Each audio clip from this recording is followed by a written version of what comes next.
पर कुछ पूछ नहीं पाए। गुरु जी से कितना पूछेंगे। गुरु जी उस दिन वहां गांव से उठे, आगे यात्रा शुरू हुई। कुछ दिन बाद एक दूसरे गांव में पहुंचे, तो जैसे उस गांव में पहुंचे तो बड़े प्रेमी लोग मिले। आते यात्रा आप आओ भाव सत्कार, खिलाना पिलाना सेवा करना छोड़े ही नहीं महात्मा जी ने। एक एक पल उनके साथ लगे रहे। गुरु नानक देव जी महाराज के मुंह से निकल गया, ईश्वर करे ये सब बिखर जाए, ये सब दूर दूर हो जाए, अलग अलग हो जाए। अब बाला मर्दाना से नहीं रहा गया। कहने लगी ये क्या हालत है, जिसने कुछ नहीं दिया उसको कहने बसा रहे, जिसने सारा जीवन सब कुछ लगाकर सेवा करी उसको कहने तितर बितर हो जाए। तुम अलग अलग जगह चले जाओ, तुम एक जगह न रहो, अलग अलग हो जाओ, उजड़ जाओ। तो उन्होंने पूछ लिया गुरु नानक देव जी महाराज से, ऐसा क्यों कहा?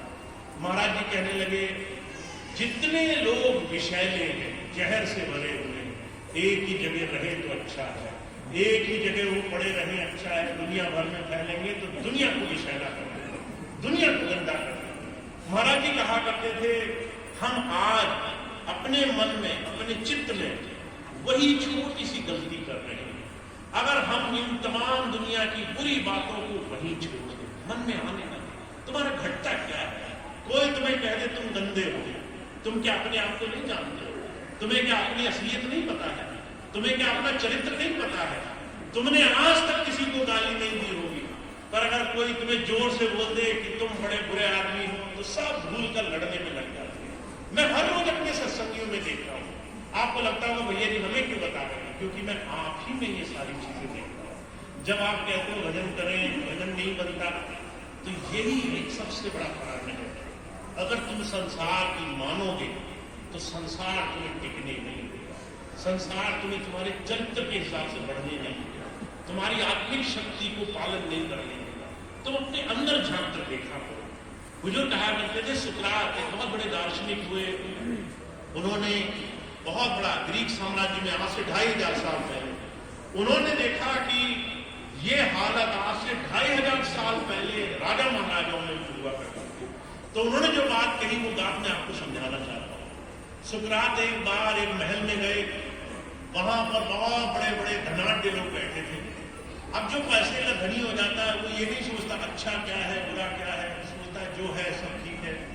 तो सुकरात हर एक आदमी को समझाया करते थे कि तुम अपने आत्मिक अपने अंदर से दुनिया का निर्णय किया करो, कानों से और आंखों से मत किया करो। अगर सुनी सुनाई मानोगे, अगर देखी देखी मानोगे तो हमेशा धोखे में रहोगे।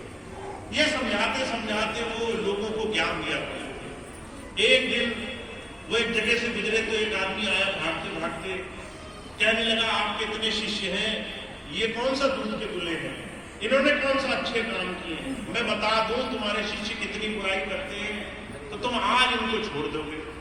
सुकरात जानते थे, गुरु जानता है, संत जानता है हम में कोई 1000 अच्छाइयां नहीं है, पर वो हमारी बुराई नहीं देखता, वो हमें हमारी एक अच्छाई के लिए आगे बढ़ा देना चाहता है।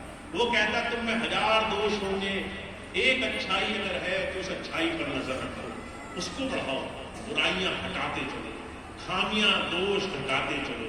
स्वामी जी कहा करते थे, अगर कोई गाली दे जाए तो उसे जो है रेत पर लकीर की तरह खींच देना, और अगर कोई प्रशंसा कर जाए किसी की तो पत्थर पर उसे घिस घिस करके उसे जो है एक मोटी लकीर बना देना।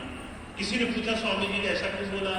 स्वामी जी कहने लगे, रेत पर लिखा हुआ अगले क्षण मिट जाएगा, किसी की बुराई होगी अगले क्षण लोग भूल जाएंगे, पर जो है किसी की अच्छाई हो जुगों जुगों तक याद रहनी चाहिए। इस आदमी के अंदर ये अच्छा गुण था, ये अच्छाई थी। लोगों की अच्छाई बढ़ाओ, लोगों की बुराइयों को भूलना शुरू करो, उनको टालना शुरू करो, उनको नजरअंदाज करना शुरू करो। तो सुकरात की बात कहा करते थे। सुकरात के पास एक आदमी आया, कहने लगा ये जो तुम्हारे प्रेमी हैं बड़े दोष हैं इनमें। सुकरात कहने लगे कि भाई मुझे कोई रुचि नहीं है। बहुत कोशिश की इस आदमी ने, तो सुकरात सुनने को राजी नहीं हुए। तो जब उसने बहुत जिद की तो सुकरात कहने लगे, अगर 3 मेरी कसौटी है, मेरे 3 सवाल हैं, अगर उसमें तुम खरे उतर गए तो तुम्हारी बात सुनूंगा। ये 3 कसौटी तुम्हें और हमको भी अपनानी चाहिए। 3 कसौटी आज से अपने अंदर प्रसार हो, कैसे स्वामी जी के शुद्धता के नियम को मान पाओ। 3 कसौटी। पहली कसौटी रखी सुकरात ने, कहने लगा